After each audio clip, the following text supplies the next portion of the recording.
कल का जमाना वो था कि हम बोलते थे, आज का दौर है कि हम बोलते ही नहीं है। कैसा अजीब हाल हो गया है, हम बोलते थे अब बोलते नहीं है। कल बोलते थे तो हम अजीम थे, आज नहीं बोलते हैं तो लोगों की नजरों में तो बदतर हो चुके हैं। तो बोलेंगे नहीं तो काम नहीं चलेगा। अम्मा बोलना तो मर्दों की अलामत है, मर्द बोलता है। इशारा करना तो गैर उनकी अलामत है, जो न मर्द है न औरत है।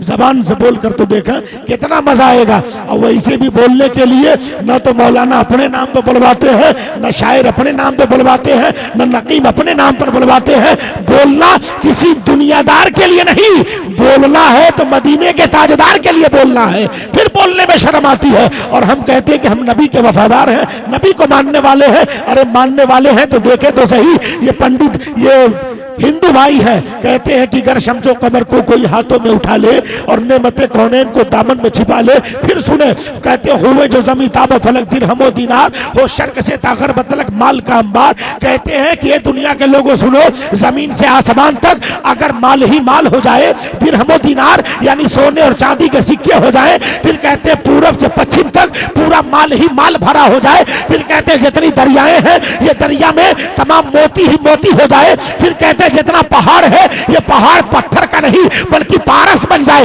और पारस वो पत्थर है जो पत्थर लोहे को टच कर दे तो लोहा सोना बन जाता है। कहते हैं कि वो तमाम पत्थर तमाम जितने पहाड़ हैं वो सब के सब पारस बन जाए और पूरे समंदर वो तमाम मोतियों से पुर हो जाए। और ऐसे समय में अब कोई पूछे तुम्हें हीरा चाहिए, तुम्हें दुनिया का माल चाहिए, तुम्हें दौलत चाहिए, तुम्हें सोना चाहिए, तुम्हें चांदी चाहिए, तो कालिका प्रसाद जी कहते हैं मैं दुनिया की दौलत को ठुकरा दूंगा, नाले ने मुस्तफा को सर पे सजा लूंगा, सर पे रख लूंगा, सर का ताज बना लूंगा। और कहते हैं अगर कोई अपने एक हाथ में चांद ले ले, एक हाथ में सूरज उठा ले और दामन में दुनिया की सारी नेमतें छिपा ले और पूछे है कालिका तुम्हें क्या चाहिए, तो कालिका जी कहते हैं मुझे कुछ नहीं बल्कि मुस्तफा का नालैन चाहिए, मुस्तफा के कदमों की जूती को अपने सर का ताज बनाने की बात कर रहे हैं। हम भी तो मुसलमान हैं, नबी से प्यार करने वाले हैं, नबी से इश्क करने वाले हैं, और हमारे लिए ये जरूरी है हर वक्त मुस्तफा की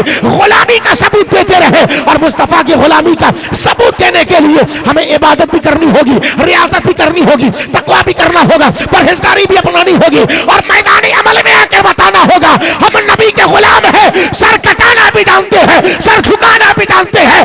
सर झुकाने से इबादत होगी और कटा लेने से शहादत होगी।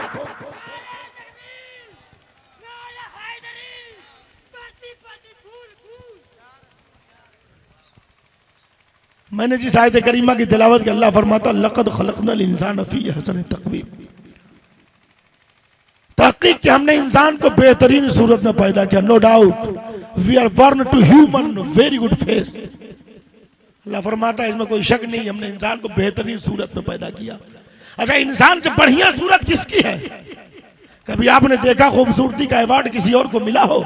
आप तो परियों की कहानी सुनते हैं, न जाने कैसे कैसे किस्से सुनते हैं, मगर वो किस्से की बात है। जब अवार्ड की बात आती है तो खूबसूरती के तमाम कंपटीशन में इंसान को खूबसूरती का अवार्ड दिया जाता है।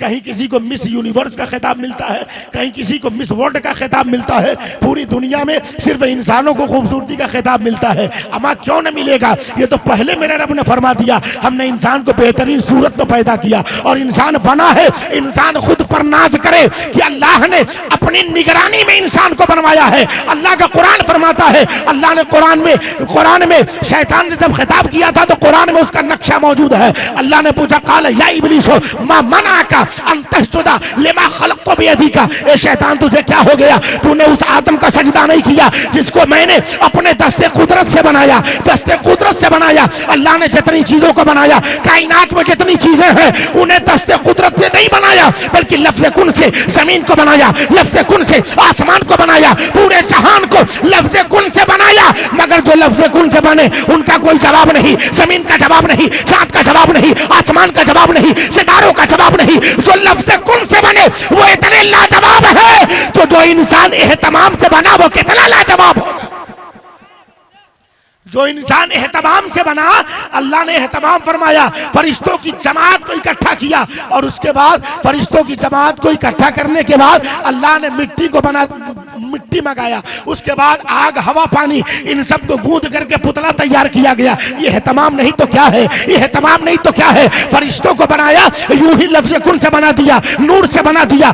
जब जिन्नातों को बनाया आग से बना दिया, मगर इंसान को बनाया तो जितनी चीजों की जरूरत थी अल्लाह ने अता फरमा दिया। यही वजह है अल्लाह ने इंसान के जिस्म में पानी का हिस्सा रखा है। इंसान बगैर पानी के जिंदा नहीं रह सकता। इंसान के जिस्म में आग का हिस्सा रखा गया है। इंसान बगैर टेम्परेचर के मर जाएगा। मरता इंसान जब है तो जिस्म के बॉडी में टेम्परेचर नहीं रह जाता है। फिर उसके बाद अल्लाह ने मिट्टी से बनाया है। तो मिट्टी का हाल ये है, ये मिट्टी ही से सब कुछ इसे दिया जाता है। खाने को मिट्टी से दिया जाता है, पीने को मिट्टी से दिया जाता है, जरूरत के सामान इसी मिट्टी से दिए जाते हैं। फिर चौथी चीज है हवा। अल्लाह ने इंसान के जिस्म में हवा को भी दाखिल फरमाया। अगर इंसान को हवा न मिले तो इंसान खत्म हो जाएगा। जितनी चीजों से अल्लाह ने इंसान को बनाया वो चीजें इंसान के लिए इंपॉर्टेंट है, इंसान के लिए जरूरी है। अगर वो चीजें खत्म हो जाए तो इंसान खत्म हो जाएगा। अगर ऑक्सीजन खत्म हो जाए इंसान मर जाएगा। पानी खत्म हो जाए इंसान मर जाएगा। आग खत्म हो जाए इंसान मर जाएगा। ये मिट्टी खत्म हो जाए तो आग मर जाएगा। अल्लाह ने इन सब से इंसान को बनाया। इतना एहतमाम क्यों, इतना एहतमाम कैसे? अल्लाह ने फरमाया ऐ फरिश्तों अब तुम इंसान बना रहे हो, उसका नाक बनाओ, मगर कैसे बनाना है? अल्लाह डायरेक्शन दे रहा है। आंख बनाओ, कैसे बनेगा? अल्लाह ने हुक्म दिया, आंख बनाया गया। कान बनाने की बारी आई, अल्लाह ने आदेश दिया, कान बनाया जा रहा है। हाथ बनाने की बारी आई, अल्लाह ने हुक्म दिया, हाथ बनाया जा रहा है। पूरी बॉडी अल्लाह के हुक्म से बनाई गई है। ए मौला इतना एहतमाम क्यों? तो जवाब मिलता है ये आदमी जो बन रहा है, ये इंसान जो बन रहा है, ये लिबासे मुस्तफा है। खूबसूरत इसलिए बना रहा हो कि मेरा महबूब पहनने वाला है, मेरा नबी पहनने वाला है। जैसे मेरा नबी लाजवाब होगा वैसे ये इंसान लाजवाब।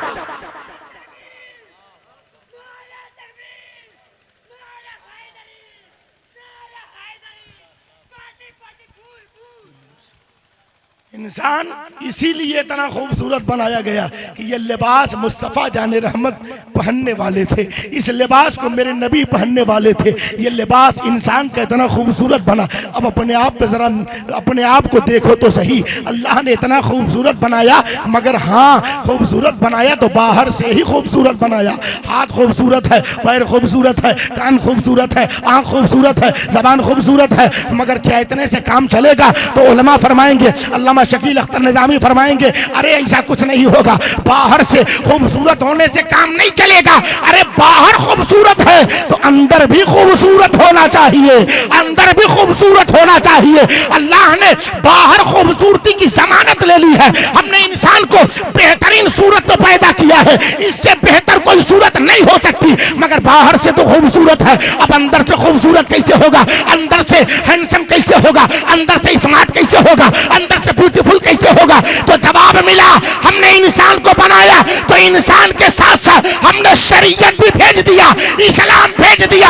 अरे बॉडी मैंने चमकाया है, शरीयत से अपना दिल चमका लो, शरीयत से अपना दिल चमका लो। क्योंकि बॉडी चमकने से काम नहीं चलेगा, जब अपने दिल को चमकाएगा तब जाके कामयाब होगा।